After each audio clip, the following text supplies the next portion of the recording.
নমস্কার, মম্মা চ্যানেলে আপনাদের সবাইকে স্বাগত। আজকে আমি করতে চলেছি সর্ষে দিয়ে কচুরলতি। কালকে রাতে মেয়ের সাথে বাজারে গিয়েছিলাম, সেখানে দেখতে পেলাম কচুরলতি, তাই কচুরলতি নিয়ে এসেছি এবং আজকে কচুরলতিটাকে তৈরি করলাম। এইটা হচ্ছে কচুরলতি। এই কচুরলতিটাকে এবার আমি কাটবো। কেমন করে কাটবো একটু দেখুন।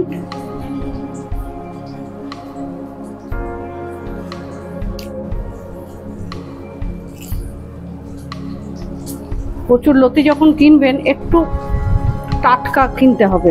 টাটকা কিনলে তাড়াতাড়ি, এই যে দেখুন এরকম ছেড়ে যাচ্ছে সুন্দর। কিন্তু যদি এটা পুরনো হয়ে যায় বা অনেক দিনের হয় তাহলে কিন্তু এটা সুন্দরভাবে ছেড়ে আসবে না, তখন ছাড়াতে খুব কষ্ট হবে। অবশ্য এখন বাজারে যারা বিক্রি করেন তারাও অনেক সময় কেটে দেন। এইভাবে এই রকমভাবে এক একটা করে টুকরো উপরের খোসাটা ছাড়িয়ে নিয়ে এইভাবে কেটে নিতে হবে। এই কাটা কচুরলতিগুলোকে আমি সেদ্ধ করে নিয়েছি। আমি প্রেসার কুকারে একটা সিটি দিয়ে নিয়েছি, আপনারা চাইলে কড়াইতেও করে নিতে পারেন। সময় যদি বেশি থাকে কড়াইতে করবেন, সময় কম থাকলে প্রেসারে একটা সিটি দিয়ে নেবেন। বেশি দেবেন না, তাহলে আবার গলে যাবে। সেদ্ধ কচুরলতিতে আমি প্রথমেই এই 1 চামচ মতো হলুদ গুঁড়ো,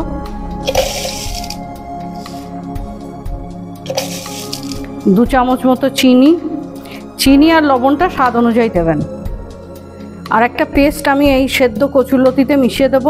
সেটা হলো 2 চামচ বড় চামচের সাদা সর্ষে, 1 চামচ বড় চামচের কালো সর্ষে আর একটা কাঁচা লঙ্কা।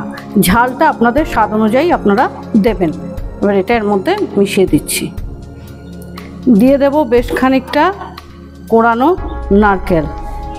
নারকেল কোড়াটা একটু বেশি করে দিতে হবে। এর মধ্যে দিয়ে দিচ্ছি 1 পলা তেল, 1 পলা সর্ষের তেল এর মধ্যে দিয়ে এবার এটাকে ভালো করে আমি মাখিয়ে নিচ্ছি। নিয়ে 5 মিনিট মতন রেখে দেবো একটা ঢাকা দিয়ে। 5 মিনিট হয়ে গেছে। এবার আমি এইটাকে ভালো করে ভেজে নেব তেল দিয়ে। কড়াই বসিয়েছি, কড়াইটা আমার গরম হয়ে গেছে। এবার পরিমাণ মতন সর্ষের তেল আমি দিয়ে দেবো। সর্ষের তেলটা একটু বেশি করে দিতে হবে। তেল গরম হয়ে গেছে। এবার তেলের মধ্যে আমি দিয়ে দিচ্ছি অল্প পরিমাণে কালো জিরে। এবার কচুরলতিকে যে ম্যারিনেট করা হয়েছে সেই কচুরলতি আমি কড়াইয়ে ছেড়ে দিচ্ছি।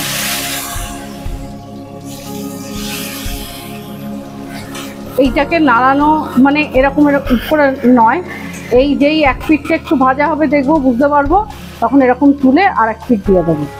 এইভাবে এটাকে ভাজা হয়। এভাবে তেলের মধ্যে আমি কচুরলতিটাকে সুন্দর করে সাজিয়ে দিলাম এরকম পেতে। এইবার যখন 1 পিঠ ভালো মতন ভাজা হবে তখন আমি এটাকে উল্টে আবার 1 পিঠ ভেজে নেব। এইভাবে এটাকে ভাজতে হবে।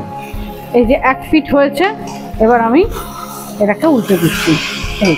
এই দেখুন পোড়া পোড়া একটু লাগা হয়েছে। এই লাগাটা হলে ভালো সেন্টটা বেরোবে। আবার এই পিঠটা উল্টে দিলাম। এবার এই পিঠটা আবার ভালো করে হবে। এটা হওয়ার সময় দিতে হবে। ভালো করে ভাজার পর এইরকম রং হয়ে গেছে। এপিঠ ওপিঠ করে বারবার উল্টে পাল্টে এভাবে ভেজে নিতে হবে। ভেজে নিলেই এটা কমপ্লিট হয়ে যাবে। আমার ভাজা হয়ে গেছে। এবার আমি পরিবেশনের জন্য একটা অন্য পাত্রে তুলে নেব। ভিডিওটি ভালো লাগলে লাইক, কমেন্ট এবং শেয়ার করতে ভুলবেন না। আর মম্মা চ্যানেলটিকে সাবস্ক্রাইব করে এভাবেই আমাদের পাশে থাকবেন। গার্নিশিংয়ের জন্য ওপর দিয়ে আমি একটু কোড়ানো নারকেল ছড়িয়ে দিচ্ছি। শুকনো ভাতে খাবেন, ভালো লাগবে।